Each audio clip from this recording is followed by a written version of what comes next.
नमस्कार, तपाईहरुलाई स्वागत छ नेपाल अनलाइन स्कुलको युट्युब च्यानलमा। र सदा चाहिँ आज पनि हामी क्लास 11 को नेपाली विषयको चाहिँ केही विषयवस्तु लिएर आएका छौं। र आज चाहिँ हामी कक्षा 11 को नेपाली विषयको पाठ 2 गाउँको माया भन्ने जुन कथा छ, यो कथाको सारांश पढ्ने छौं। त्यस्तै गरिकन यो कथाले के भन्न खोजिरहेको छ, यसले दिने सन्देश के हो, यसले दिने शिक्षा के हो, त्यो पनि हामी हेर्ने छौं। र त्यो भन्दा अगाडि हामी चाहिँ यो कथाका जुन कथाकार हुनुहुन्छ महेश्वर प्रसाद उपाध्याय यानी कि इस्माली, उहाँको पनि परिचय लिनेछौँ। उहाँले दिनुभएका नेपाली साहित्यमा दिनुभएका योगदानहरू, उहाँले पाउनुभएका पुरस्कारहरू, त्यस्तै उहाँको साहित्यिक प्रविधिको बारेमा पनि आज हामी चर्चा गर्नेछौँ। त लेखक हाम्रो गाउँको माया जुन कथा छ, कथाको कथाकार हुनुहुन्छ इस्माली महेश्वर प्रसाद उपाध्याय। उहाँको पुरा नाम चाहिँ महेश्वर प्रसाद उपाध्याय हो भने बाल साहित्यमा उहाँलाई महेश पौडेल भनेर पनि चिनिन्छ र इस्माली भनेको चाहिँ उहाँको उपनाम। र उहाँको जन्म विक्रम सम्वत 2012 जेठ 4 गते जनकपुर अञ्चलको महोत्तरी जिल्लाको औरही भन्ने ठाउँमा चाहिँ भएको हो। र पिता गोविन्द प्रसाद उपाध्याय र माता तिलकुमारी देवी पौडेलको कोखबाट जन्मिनु भएका उहाँले चाहिँ गणित विषयमा स्नातकोत्तरसम्मको अध्ययन गर्नुभएको छ भने उहाँ चाहिँ सानोठिमी क्याम्पस भक्तपुरमा प्राध्यापन गर्नुहुन्छ, विद्यार्थीहरूलाई पढाउनुहुन्छ र नेपाल राजकीय प्रज्ञा प्रतिष्ठानको उपकुलपति समेत उहाँ हुनुभएको छ भने यही प्रतिष्ठानको चाहिँ आजीवन सदस्य पनि उहाँ रहनु भएको छ।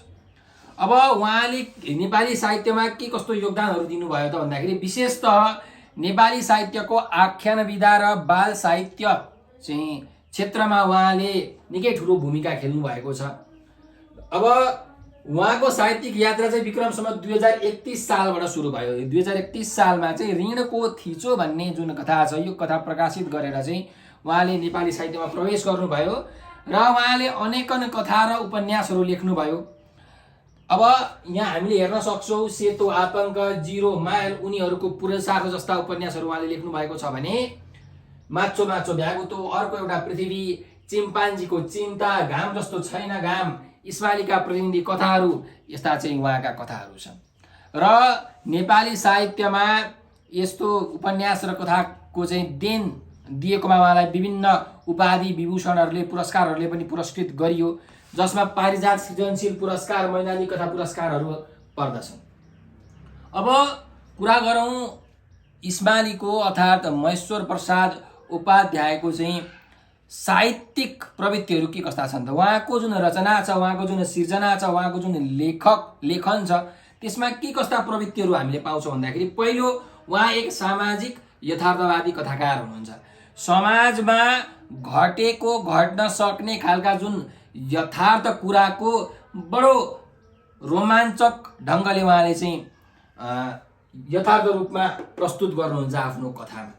र कुनै पनि सामाजिक, आर्थिक, राजनीतिक, प्रशासनिक कुरीति, कुसंस्कारहरूलाई, त्यस्तै गरिकन शोषण, अन्याय विरुद्ध चाहिँ उहाँले आफ्नो द्रुत आवाज उठाउनुहुन्छ। यो शोषण, अन्याय विरुद्ध, अत्याचार विरुद्ध, दमन विरुद्ध आगो उकल्ने कथाकारका रूपमा हामीले चिन्छौँ।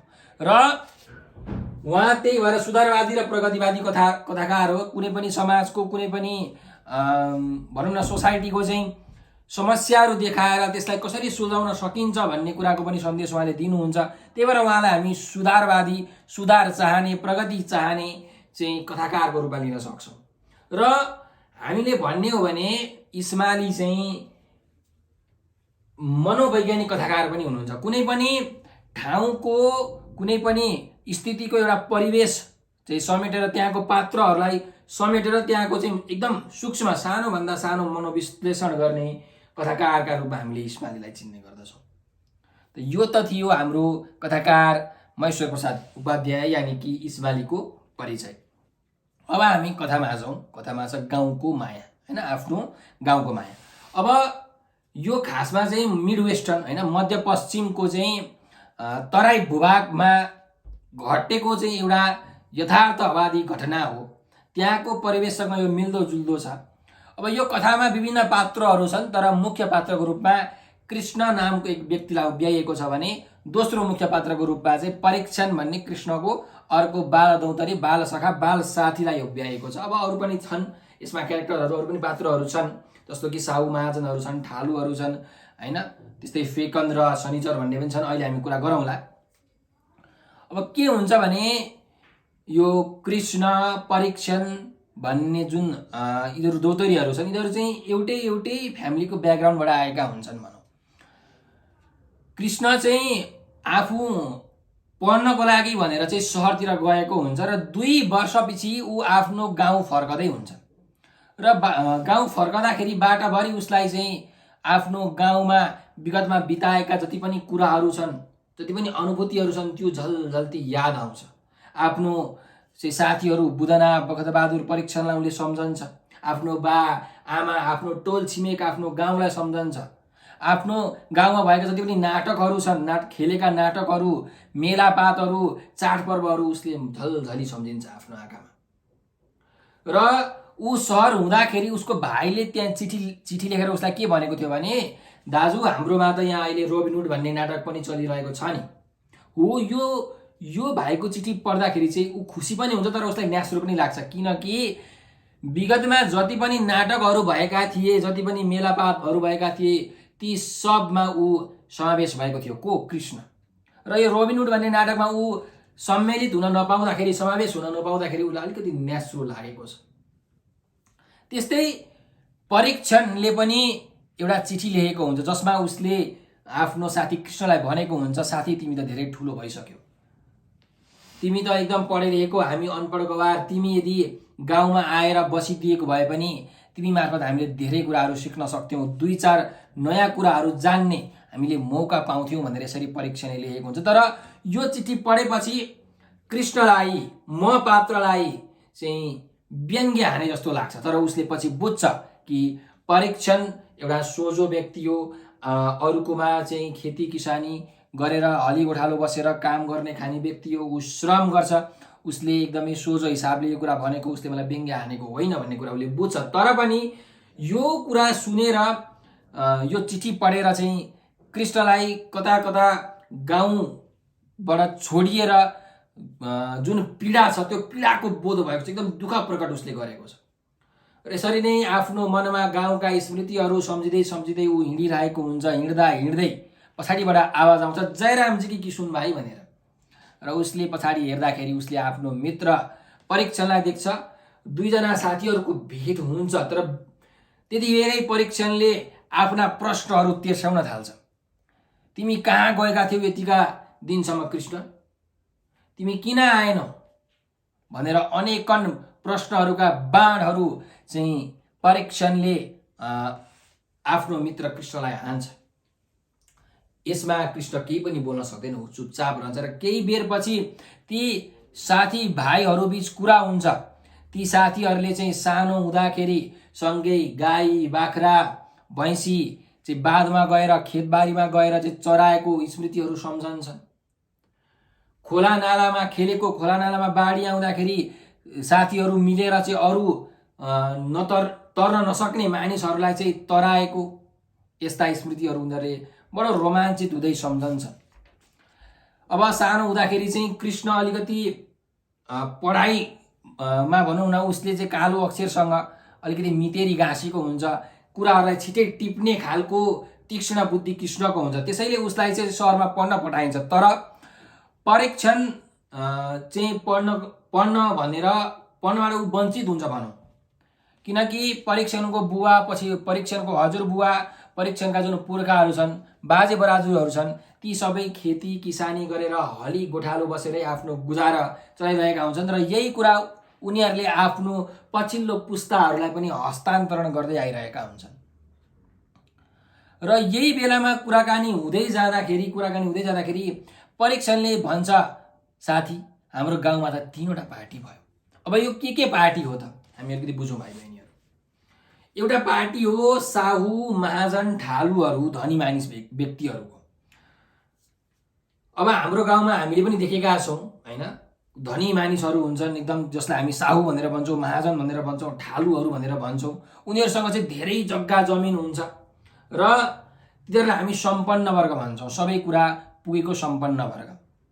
र तिनीहरूको घरमा चाहिँ अरू कोही मजदुरहरू किसानीहरू हली बस्ने गोठालो बस्ने कामहरू गर्दछन् र ती आफ्नो जुन मालिकहरू छन् जुन साहुहरू छन् साहुहरूको काम गरिदिए बापत साहुहरूले केही कुरा खान दिन्छन्, 2 छाक खान दिन्छन्, अलिकति केही पैसाहरू दिन्छन्। तर यी साहु महाजनहरू कस्ता हुन्छन् भने गरिबहरू जहिले पनि गरिब नै रहिरहन्, मजदुरहरू जहिले पनि मजदुर नै रहिरहन्। यदि यिनीहरूले काम गर्न छोडे भने त हामीले कसरी खाने त, हैन? हामीले आफ्नो जीविका कसरी चलाउने भन्ने कुरा साहु महाजनले सोध्छन्। त्यस्तै अर्को पार्टी छ हाम्रो यो गाउँमा परीक्षणको पार्टी, परीक्षण अथवा भनौँ न मजदुरहरूको पार्टी, जो बनीबुतो गरेर मेहनत परिश्रम गरेर चाहिँ यो डल्ला फोरेर आफ्नो जीविका उपार्जन गरिरहेका हुन्छन्। उनीहरूले चाहिँ आफ्नो गाउँमा भएका जति पनि महाजनहरू छन्, जति पनि साहुहरू छन्, जति पनि ठालुहरू छन्, जति पनि धनीमानी व्यक्तिहरू छन्, तिनीहरूकोमा गएर चाहिँ काम गर्ने गर्दछन्। र के हुन्छ भने एकपटक यो 4 किलो बनीको कुरालाई लिएर, बनी भनेको चाहिँ कुनै मानिसको काम गरिदियो भने त्यो काम बापत पाइने जुन पारिश्रमिक छ त्यसलाई हामी बनी भनेर भन्छौँ। अब 4 किलो बनीको कुरालाई लिएर चाहिँ हडताल हुन्छ। परीक्षण जस्ता मजदुरहरूले हामी चाहिँ अब यो काम गर्दैनौँ, तिमीहरूको काम गर्दैनौँ भनेर उसले भनेका हुन्छन्। र यो हडतालले गर्दाखेरिकन 3 दिनसम्म गाउँमा सबै कामहरू ठप्प हुन्छ, सबै कामहरू रोकिन्छ। मजदुरहरूले खेती किसानी गर्नेहरूले किसानी गर्न छोडिदिन्छन्, साहु महाजनहरू मर्कामा पर्छन्, पिरमा पर्छन्। अब कसरी खाने त भनेर। अनि यो परीक्षण जस्ता मजदुरहरूले चाहिँ आफ्नो प्रतिनिधि चुनेका हुन्छन्, 2 जना प्रतिनिधि हुन्छन्, फेकन र शनिचर भन्ने। र पछि यो साहुहरूले, महाजनहरूले, ठालुहरूले, धनीमानी व्यक्तिहरूले के गर्छन् भन्दाखेरि अङ्ग्रेजको नीति डिभाइड एन्ड रुल अपनाउँछन्। भनेको फुटाउ र राज गर। कसरी भन्दाखेरि फेकन र शनिचर जो अगुवा थिए, जो प्रतिनिधि थिए, मजदुरहरूको प्रतिनिधि थिए, तिनीहरूलाई चाहिँ उनीहरूले प्रलोभन दिन्छन्, लोभ लालचमा पार्छन्। के भन्छन् भने हामी तिमीहरूलाई 4 मन धान दिन्छौँ, तिमीहरू यो आन्दोलन छोड, हटाइदेऊ, बिचकाइदेऊ भनेर यसरी महाजनहरूले, साहुहरूले भन्छन् फेकन र शनिचरलाई प्रलोभन दिएर। र उनीहरू पनि प्रलोभनमा पर्छन्, आफ्नो व्यक्तिगत स्वार्थलाई हेर्छन्। जुन वर्ग छ, मजदुरको वर्ग छ, जुन खेती किसानी गर्ने वर्ग छ, त्यो वर्गको जुन हितको लागि काम गर्नुपर्ने भनेर उनीहरू अगुवा बनेका हुन्छन्। तर तिनीहरू आफ्नो निजी स्वार्थ, व्यक्तिगत स्वार्थलाई हेरेर त्यो हडताललाई के गरिन्छन् भन्दा बिचकाइदिन्छन् र हडताल पनि बिच्किन्छ। पछि यो कुरा परीक्षण लगायतका मजदुर वर्गहरूले थाहा पाउँछन् र यिनीहरूलाई केरकार गर्छन्। कसलाई त? फेकन र शनिचरलाई, जो अगुवा थिए, अगुवा बनाइएका थिए। तिनीहरूलाई केरकार गरिसकेपछि उनीहरूले यो कुरा थाहा पाउँछन् प्रलोभनमा परेर यस्तो गरेको भनेर, र उनीहरूको झगडा पनि हुन्छ। अनि फेकन र शनिचरलाई आफ्नो पार्टीबाट निकालिदिन्छन्, है, आफ्नो पार्टीबाट निकालिदिन्छन्। र उतापट्टि जुन साहुहरूले, महाजनहरूले, ठालुहरूले चाहिँ अब तिमीहरूलाई 4 माना धान दिन्छु भनेर भनेका थिए नि, लोभ दिएका थिए नि, उनीहरूले पनि दिँदैनन्, जम्मा 1 मन मात्रै दिन्छन्। भनेपछि फेकन र शनिचरहरूलाई चाहिँ दुवैतिरबाट घाटा हुन्छ। त्यही भएर उनीहरू चाहिँ आफ्नो पार्टी बनाएर, छुट्टै पार्टी बनाएर बस्न थाल्छन्। र यो ठ्याक्कै अहिलेको जुन समसामयिक घटना छ ठ्याक्कै योसँग मिल्दोजुल्दो छ। अहिले हाम्रो समाजमा अथवा भनौँ न हाम्रो देशमा पनि विभिन्न राजनीतिक दलहरू छन्। हाम्रो राजनीतिक दलको प्रतिनिधिहरू कस्तो छन्? भ्रष्ट प्रतिनिधिहरू छन्, भ्रष्टाचारीहरू छन्, घुसखोरी छन्, हैन? र एउटा पार्टी फुटाएर अर्को पार्टीको सिर्जना गर्ने कामहरू गर्दछन्, जो हामीलाई राम्रोसँग थाहा छ। र जसले गर्दाखेरि जुन आम जनता छ, आम जनता जहिले पनि पिरमा मर्कमा पर्छ। त्यही कुरालाई यहाँ यो कथामा कथाकार इस्मालीले सङ्केत गर्न खोज्नु भएको छ।